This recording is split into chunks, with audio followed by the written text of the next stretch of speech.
నిదురలో నీ కల చూసి తుళ్ళిపడిన ఎదకి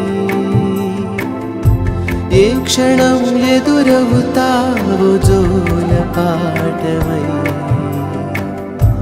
ఆకలని అడగక ముందే నోటి ముద్దు నువ్వై